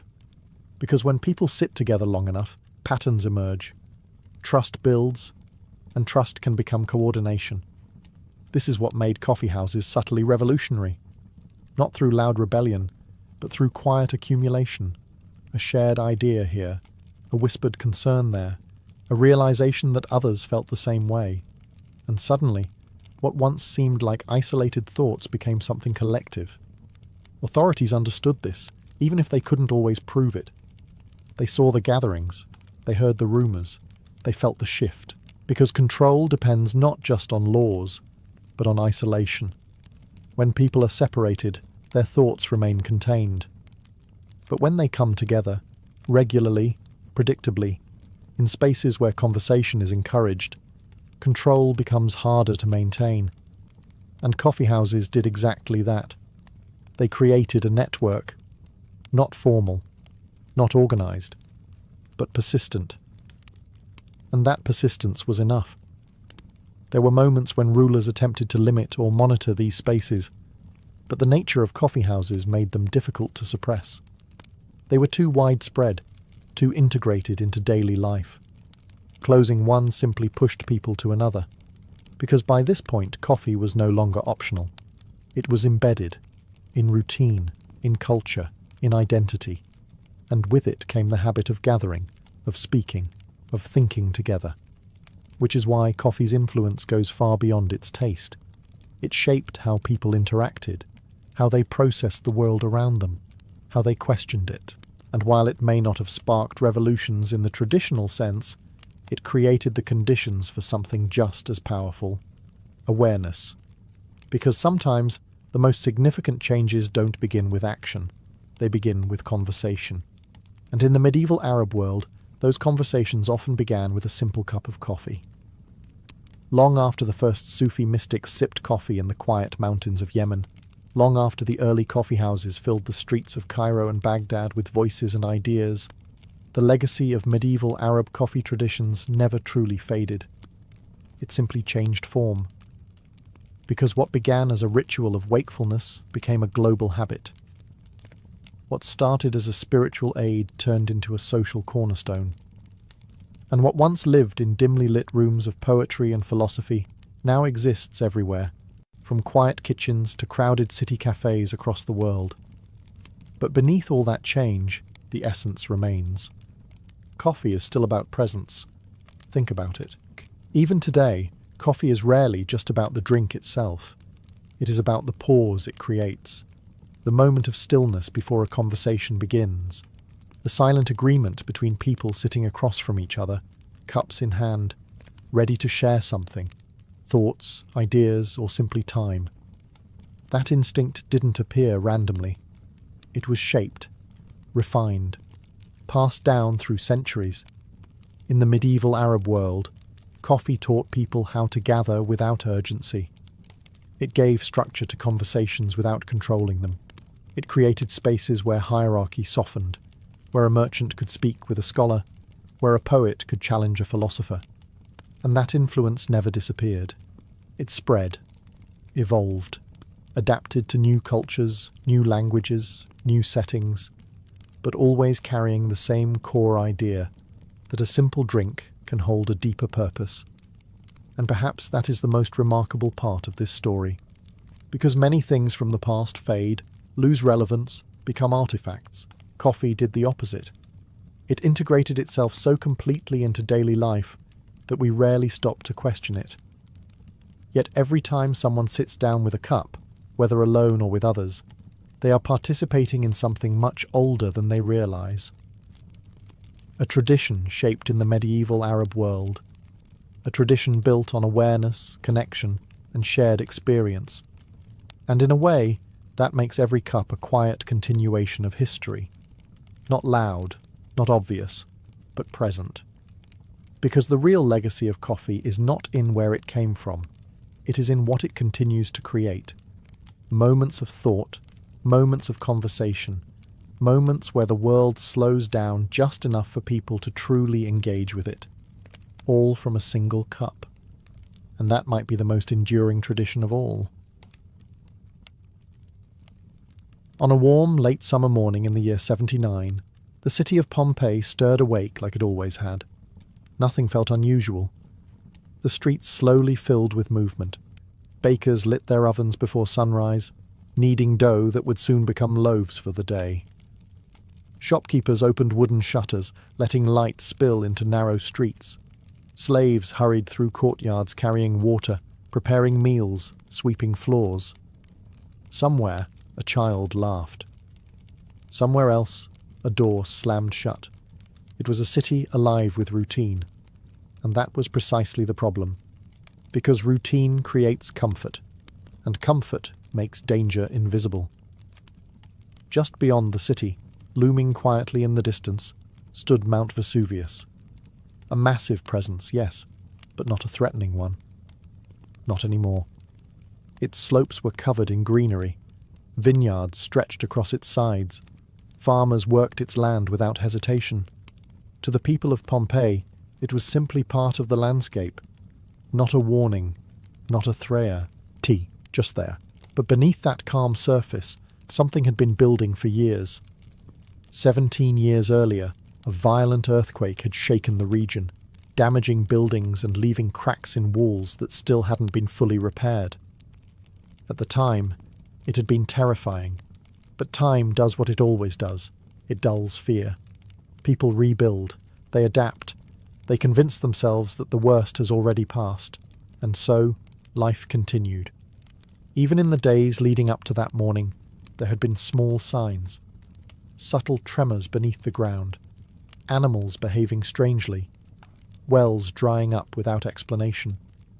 But none of it was enough to break the rhythm of daily life, because no one truly understood what they were dealing with. They didn't know that the mountain was not asleep, it was waiting. And on that morning, as bread baked in ovens and conversations drifted through open streets, something deep within the earth began to shift. Not loudly, not yet, but steadily. Pressure building, energy rising, a force gathering beneath layers of rock that had held it in place for centuries. The people of Pompeii went about their day, unaware that they were living the final hours of a world that would soon be erased. Frozen, buried, preserved in a single violent moment, because by the time anyone realized what was happening, it would already be too late. It began just after midday. At first, it was not an explosion in the way we imagine it today. No immediate firestorm, no roaring inferno sweeping across the land. Instead, there was a sound, deep, unnatural, like the earth itself tearing apart from within. Then the sky changed. Above Mount Vesuvius, a towering column of ash and gas erupted upward with terrifying force. It rose higher and higher, forming a massive cloud that spread outward at the top, like a dark umbrella swallowing the blue sky. Those who saw it must have frozen, not understanding. Not yet. In Pompeii, people began to gather in the streets, looking toward the mountain. Some pointed, some shouted, others simply stared, trying to make sense of what they were witnessing, because nothing like this had ever been seen before. The cloud grew thicker, darker, heavier, and then, slowly at first, things began to fall. Ash. Fine. Grey particles drifting down from the sky like an unnatural snowfall. At first it seemed almost harmless, light enough to brush off. Strange, yes, but not immediately deadly. People covered their heads, some laughed nervously, others began to worry, because the ash did not stop. It kept falling, and falling, and soon it was no longer just ash. Small stones, pumice, began to rain down, clattering against rooftops, striking the ground with increasing force. The air filled with dust. Breathing became harder. Visibility began to fade. Daylight dimmed. Not gradually, like sunset, but abruptly, as if the sun itself had been taken away. Panic started to spread. Families rushed back into their homes, gathering belongings, calling out for one another. Some tried to flee the city, wrapping cloth around their faces, pushing through streets that were quickly becoming unrecognizable under layers of ash. Others hesitated, waiting, hoping it would pass, because it still didn't look like total destruction. Not yet. But the mountain was far from finished. The eruption continued to intensify. The column of ash climbed higher, fed by forces deep beneath the earth. The ground trembled. The sky darkened further, turning day into something closer to night. And with every passing moment, the weight of what was happening began to settle in. This was not a passing storm. This was something else, something unstoppable. Because what had begun as falling ash was only the first stage, and the worst had not even reached them yet. As the ash continued to fall over Pompeii, what had first seemed strange quickly became unbearable. The ground disappeared beneath a thick, growing layer of grey. Streets turned uneven, slippery, difficult to navigate.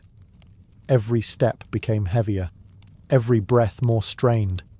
The air itself felt wrong, dry, choking, filled with fine particles that clung to the throat and lungs.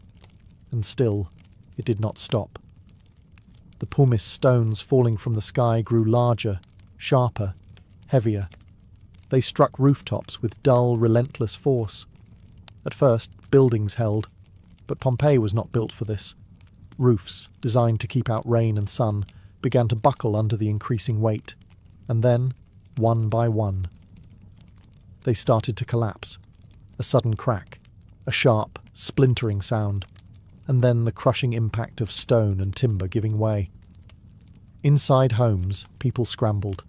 Some tried to hold doors shut against the falling debris. Others gathered in corners, shielding themselves with whatever they could find. Some fled into the streets, believing open space meant safety. But the streets were no better, because outside, the sky had darkened even further.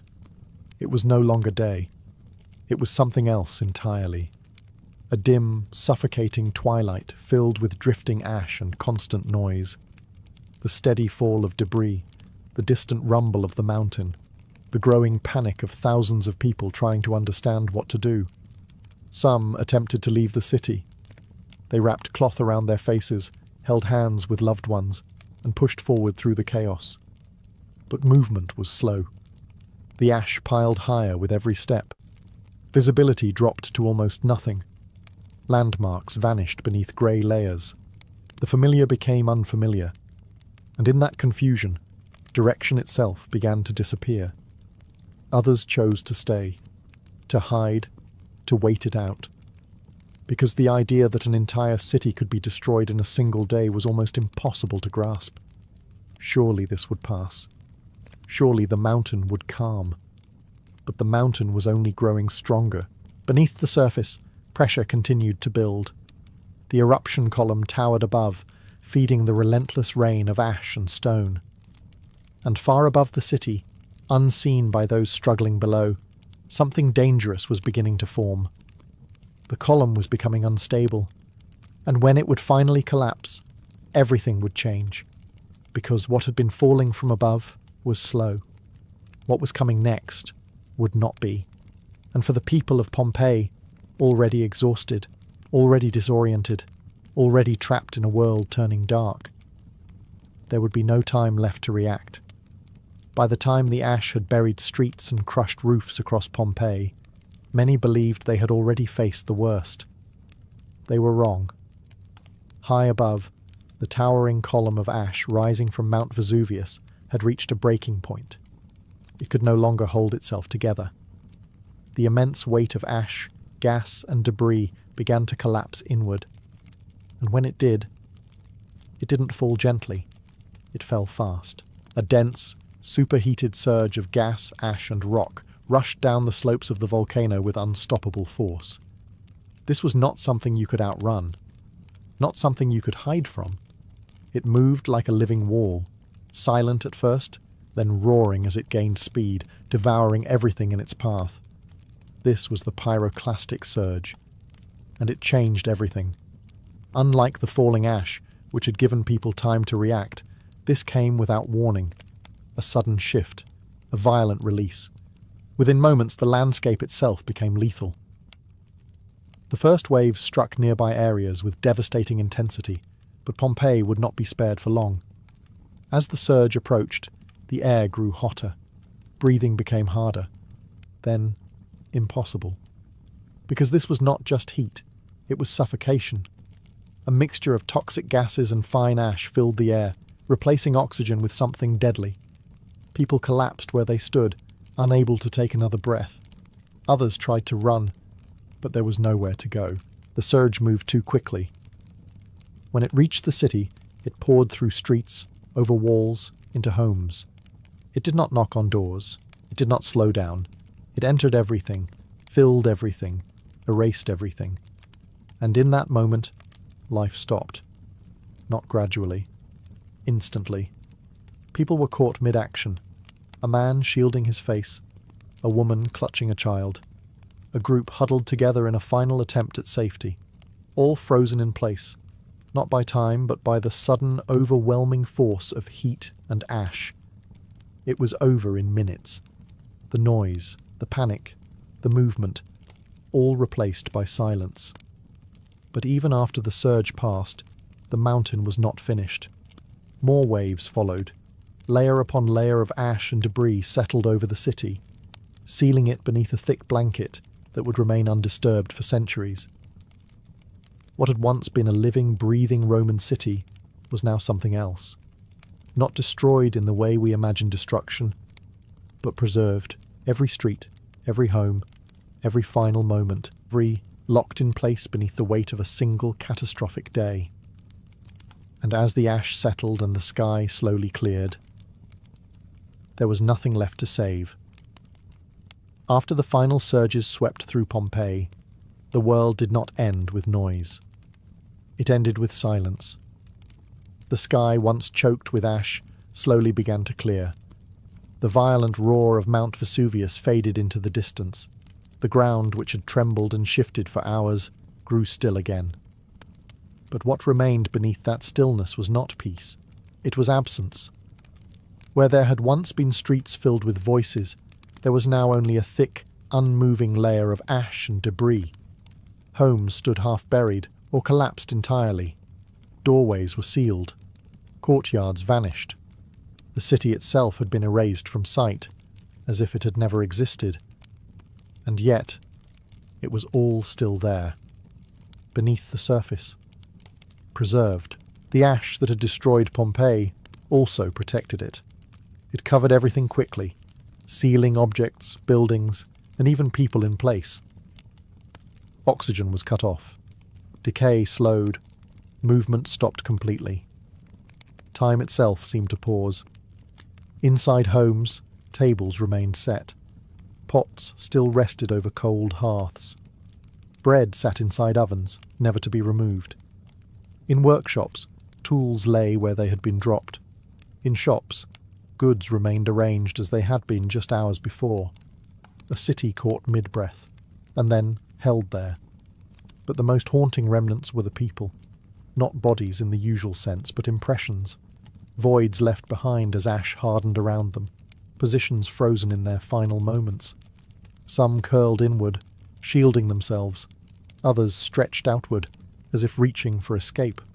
Groups huddled together. Their last instinct not to run alone, but to stay together. Because in the end, even in chaos, people choose connection. Above all this, the land slowly changed. Rain fell. Layers settled. Vegetation began to grow again over the buried city. With each passing year, the memory of Pompeii faded from the living world. New generations walked above it, unaware of what lay beneath their feet. A city turned into a story. And then, eventually, not even that. Because without visible ruins, without survivors to tell the tale in detail, Pompeii became something distant. A place mentioned, perhaps, in passing. A disaster remembered in fragments, but not fully understood, not truly seen. because the truth of what had happened that day was not gone. It was waiting beneath layers of ash, perfectly preserved, untouched by time, waiting for someone centuries later to uncover it. And when they finally did, the silence would begin to speak again. For centuries, Pompeii remained hidden beneath layers of earth and memory. The disaster that had erased it also protected it so completely that the city simply vanished. Fields grew above it. Roads passed nearby. Villages rose and fell in the surrounding region. Life continued, unaware that beneath the soil lay an entire world, frozen in a single day. It wasn't until the 18th century that something changed. Workers digging in the area began to uncover fragments, walls, frescoes, objects that didn't belong to their time. At first, these discoveries seemed random, pieces of a forgotten past, disconnected and incomplete. But slowly, a realization began to form. This wasn't just a ruin, it was a city. As excavations expanded, rooms emerged, then streets, then entire buildings. And what astonished those who uncovered them was not just their existence, but their condition. They were intact, not rebuilt, not altered, preserved exactly as they had been left. Paintings still clung to walls, vibrant and detailed. Mosaics lay undisturbed on floors. Everyday objects, jars, tools, furniture, sat where they had been abandoned, as if their owners had simply stepped out and never returned. Because in a sense, they hadn't. But the most powerful discoveries came when archaeologists began to understand the shapes left behind in the ash. At first, they were simply hollow spaces, voids in hardened layers. But when these spaces were filled with plaster, something extraordinary appeared. Forms, human forms, people captured in their final moments. A figure curled on the ground, a pair embracing, a man covering his face. Even animals, dogs still bound by chains, caught mid-struggle. These were not sculptures, not interpretations. They were impressions of real lives, stopped instantly and preserved for nearly 2,000 years. And suddenly the past was no longer distant. It was immediate. Because this was not just architecture or artifacts. This was a moment. A moment that could now be seen, walked through, felt. For the first time, the full reality of what had happened in 79 became visible. Not as a story told in fragments, but as a space that still existed, quiet, intact, waiting. And with that discovery, Pompeii transformed once again. From a lost city to a window into the ancient world. A place where time had not just passed, but paused. As more of Pompeii emerged from beneath the ash, something unexpected became clear. This was not just a tragedy, it was a time capsule. Because unlike other ancient cities, which had been slowly worn down, rebuilt or erased over centuries, Pompeii had been frozen in a single moment. There was no gradual change, no layering of history. Everything belonged to one day, and that made it incredibly rare. Walking through its streets, you are not seeing a reconstruction. You are seeing a Roman city exactly as it was lived in. The layout, the objects, the details of daily life preserved with astonishing clarity. The streets still show grooves carved by cartwheels, evidence of constant movement. Stepping stones remain in place, allowing pedestrians to cross without stepping into waste that once flowed through the roads. Shops line the streets, their counters still intact, with large clay jars embedded into them, used to store food and drink for customers. This was not a silent, distant past. This was a working city. Inside homes, the level of detail becomes even more striking. Walls are covered in colourful frescoes, scenes of mythology, landscapes, and everyday moments. Floors display intricate mosaics, carefully arranged piece by piece. Furniture, though often decayed, leaves behind its imprint, revealing how rooms were arranged, how space was used. And then there are the more intimate spaces. Bakeries, where millstones still stand, and ovens still hold carbonized bread, caught mid-bake. Taverns, where people once gathered to eat and drink, and yes, even brothels, where walls are marked with paintings and inscriptions that hint at the private lives of those who lived there. Because Pompeii does not hide anything, it shows everything, the ordinary, the personal, the human. Even graffiti remains, messages scratched into walls, jokes, names, declarations of love, complaints, voices from the past, still visible, still readable, still oddly familiar. And that might be the most powerful part of all. Because when you look at Pompeii, you don't just see ancient Romans as distant figures in history. You see people. People who worked, laughed, argued, loved, and lived lives not so different from our own. And in that realization, something shifts. The eruption is no longer just a natural disaster. It becomes personal. Because this was not just a city that was lost. It was a city that was alive, right up until the very last moment. As archaeologists continued to study Pompeii, they began to do something extraordinary. They started to reconstruct the final hours. Not through guesswork alone, but through evidence. Layers of ash, positions of bodies, objects left behind. Every detail told part of the story. And when those details were brought together, a clearer picture began to emerge. The eruption was not a single moment. It was a sequence. First, the ashfall, hours of it. Enough time for people to react, to choose, to stay or to flee. Some gathered belongings, others sought shelter indoors. A few managed to escape early, moving away from the city before conditions worsened. But many remained, perhaps out of confusion, perhaps out of hope that it would stop. Then came the darkness, the sky blocked by ash, day turning into night, panic spreading, movement becoming difficult, people navigating streets they could barely see, breathing air that grew heavier with each passing hour. And then, the final stage, the pyroclastic surges, fast, unstoppable, deadly. The positions in which people were found tell this part of the story more clearly than any written account.